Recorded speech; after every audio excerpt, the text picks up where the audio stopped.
Queridos, queremos convidar você, se você está com sua Bíblia próxima aí de você, abra sua Bíblia para a gente ler aqui no livro de Atos dos Apóstolos, capítulo 3 e o versículo 19. Atos, capítulo 3, versículo 19, que diz: Arrependei-vos, portanto, e convertei-vos para que os vossos pecados sejam apagados, e assim venham tempos de refrigério da presença do Senhor. Eu conversava com Deus, dizendo: Senhor, que palavra hoje ministrar? Afinal de contas, não é chegar aqui, abrir a Bíblia, não, é conversar com Deus, né? É conversar com o Senhor, é dialogar com Ele, é saber dEle qual é a vontade dEle, o que é que Ele tem preparado para que a gente possa se alimentar.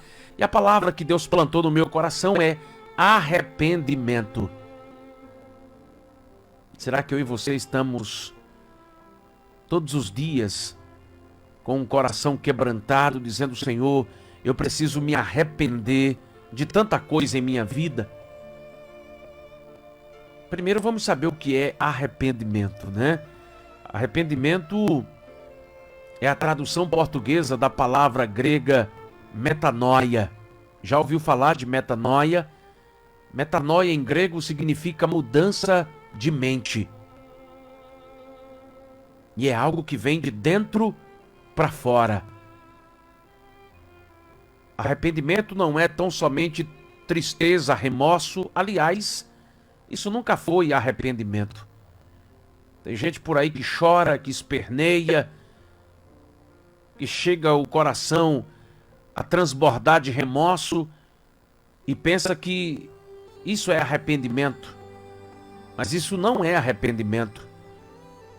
E por que é necessário a gente se arrepender? Porque todos nós pecamos. A palavra do Senhor diz que diante dele não existe um justo sequer. E quando eu falo de pecar, muito crente por aí tem a ideia de que, não, irmão Ibe, não, eu estou vivendo uma vida de santidade. Não, eu estou vivendo uma vida que, se Jesus voltar agora, eu subo. A gente escuta isso todos os dias, né? Glória a Deus por isso, meu irmão. Se você tem vivido uma vida assim, glória a Deus por isso. É o que todos nós devemos fazer, todos os dias.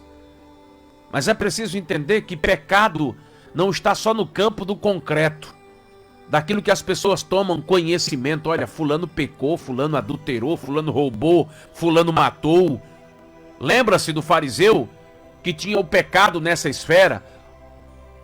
Na oração lá no templo, que foi que ele disse a Deus: olha, Senhor, eu não sou ladrão, adúltero, e nem sou igual aqui a esse publicano. Não, pecado, a palavra do Senhor deixa claro que ele atua em outras esferas, em outras áreas da nossa vida. E é por isso que eu e você temos que se arrepender todos os dias. Todos os dias nós temos que clamar a Deus por arrependimento. Porque o arrependimento é mais do que uma convicção. Muitas vezes a gente pensa que arrependimento é tão somente reconhecer o erro. Tem gente agora dizendo: não, mas eu reconheço, evangelista Ebinéias, que eu errei. Eu tenho a convicção do meu erro, mas arrependimento é muito mais do que isso. Quando a gente abre, por exemplo, Atos, aqui mesmo, Atos capítulo 24, versículo 25, você vai ver ali o apóstolo Paulo pregando o evangelho, falando de Jesus para Félix. E o que é que você vai ver?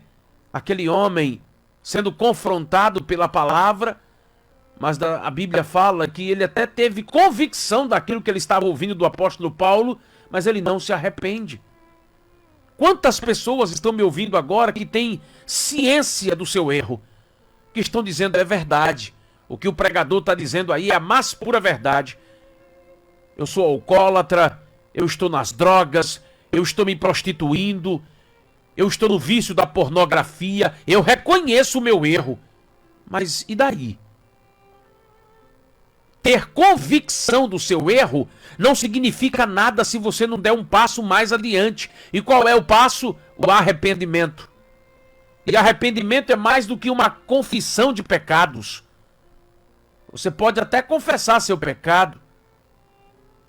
A gente vê na Bíblia aí muita gente confessando o seu pecado, confessando seus erros.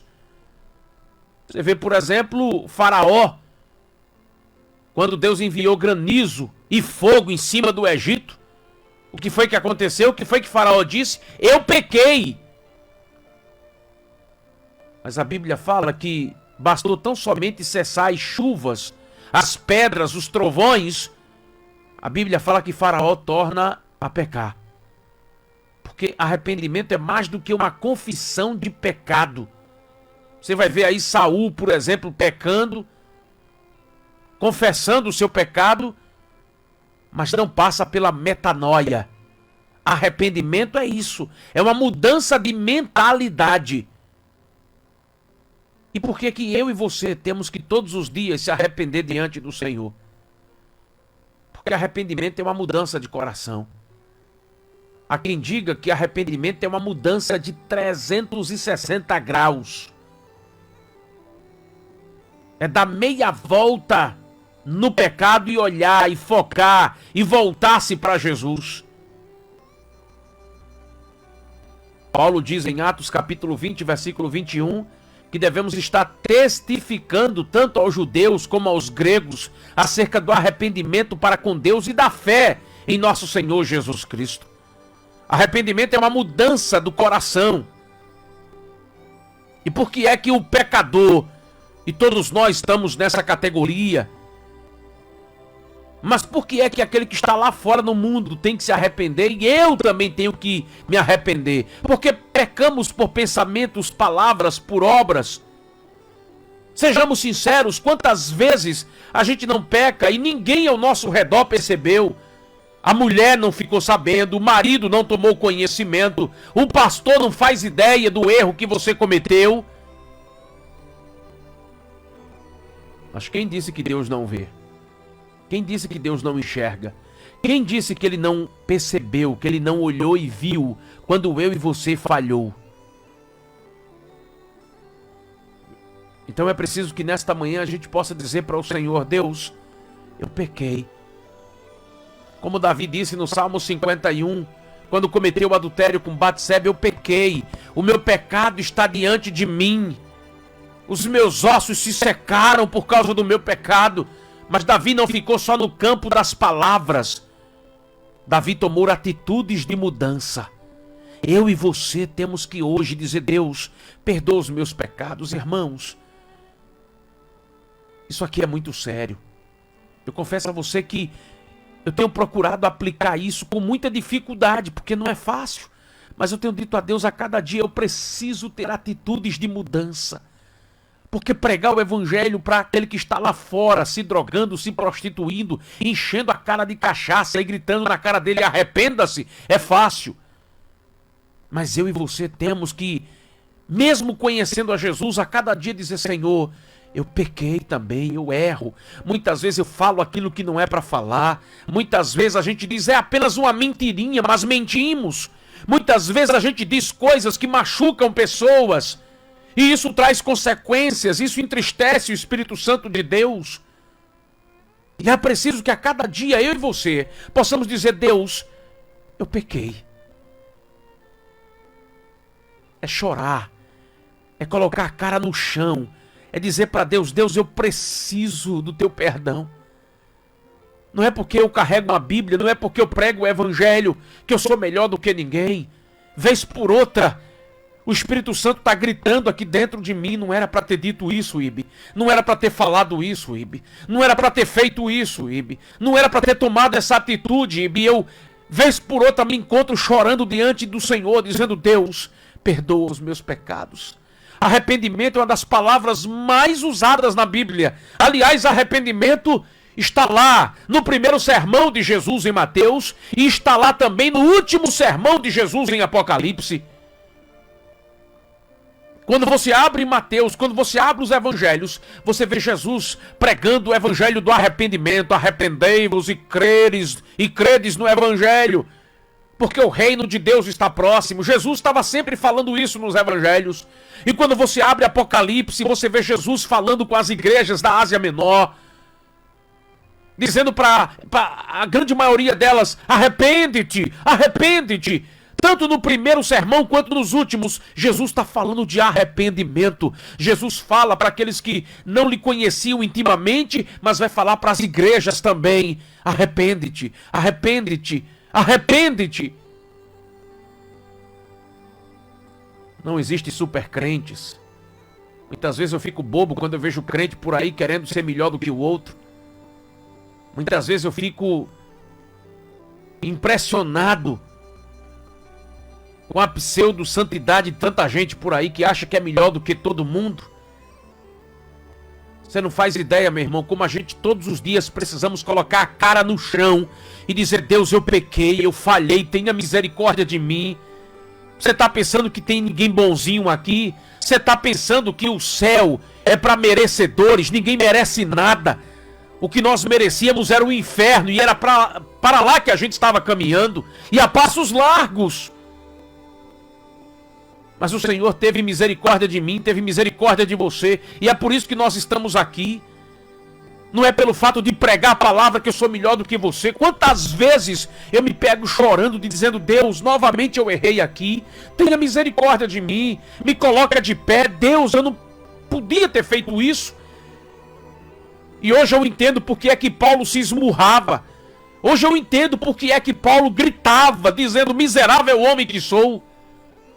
O maior plantador de igrejas do evangelho, o maior bandeirante do cristianismo, se esmurrava dizendo: miserável homem que sou. Não foi outra pessoa, foi o próprio Paulo que disse: sejais meus imitadores como eu sou de Cristo. Mas também foi esse mesmo Paulo que disse: o bem que eu quero fazer eu não faço, mas o mal que há em mim, que eu não é para fazer, que eu não é para executar, eu vou lá e faço. Aquele mesmo que diz: sejais meus imitadores, também reconhece, se esmurrando, que precisa se arrepender dos seus pecados. Essa é a palavra que Deus plantou no meu coração. Hoje, irmãos, nós estamos muitas vezes vivendo um evangelho de aparências. Um evangelho que só grita para o pecador que está fora da igreja. Hoje estamos tão somente brigando e exaltando as conversões, brigando para ter um ministério maior do que o outro, para ter uma igreja mais cheia do que o outro. E o pior que o que nós temos visto por aí, muitas vezes não é sequer conversão, é adesão. E Deus está em busca de corações contritos, corações quebrantados. Hoje eu entendo porque é que o publicano desceu para casa, justificado pelo Senhor. Hoje eu entendo porque é que o fariseu, que tinha tantas coisas que humanamente falando lhe colocava dentro do céu, desceu para casa sem ser justificado. Porque quando a gente reconhece as nossas falhas, os nossos erros, Deus olha do céu e diz: esse aqui vai ser justificado. Porque por mais que pregue, por mais que cante, por mais que jejue, por mais que ore, ele sabe que não é nada. Ele sabe que não é perfeito, ele sabe que precisa de mim. É por isso que nessa manhã, a palavra que Deus plantou no meu coração foi essa: arrepende-te. Ibe, arrepende-te. Precisamos chorar mais diante do Senhor, dizendo: Deus, tira de mim toda a fofoca, tira de mim todo o engano, tira de mim toda a hipocrisia, toda a falsidade. Muitas vezes pregamos aquilo que não vivemos, falamos aquilo que não somos, dizemos para os outros aquilo que não somos. É por isso que a cada dia precisamos estar diante do Senhor, dizendo: Deus, tem misericórdia de mim. Tem misericórdia de mim, Senhor. Eu preciso melhorar a cada dia. Que possamos a cada dia fazer a oração do publicano: Deus, ser propício a mim que sou pecador.